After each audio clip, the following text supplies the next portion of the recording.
On Thanksgiving evening in 1985, the Blount family gathers for dinner at their new home in Hilltop Mobile Home Park.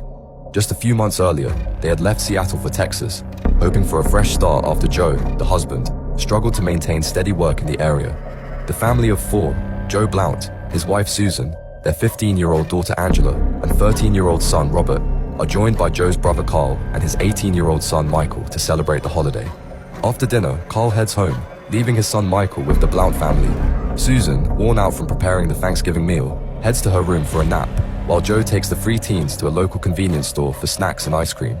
Minutes later, Susan hears a knock at the door. She checks the window but finds no one outside. After a moment of hesitation, she dismisses it and goes back to her room to rest. When Joe and the kids return home, they're surprised to find a briefcase sitting on their doorstep. Thinking it must be a gift from a neighbor, they bring it inside.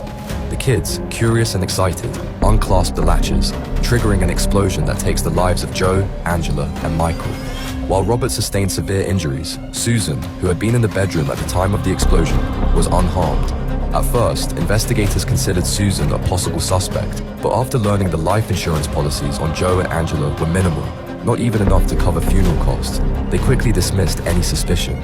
After over a decade with no leads, Michael Roy Toney was arrested in 1997 following a confession from his cellmate, Charles Ferris. Ferris claimed Toney had admitted to the bombing in exchange for a shorter sentence. This confession led to Toney's indictment and placement on death row. However, Ferris later recanted, admitting that he had fabricated the story to gain favor with authorities.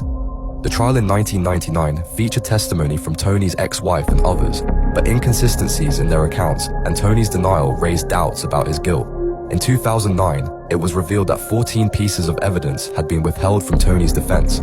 As a result, the charges were dropped, and Toney was released after spending more than a decade on death row. In the end, the tragic events that claimed the lives of three members of the Blount family that Thanksgiving night remain unresolved to this day.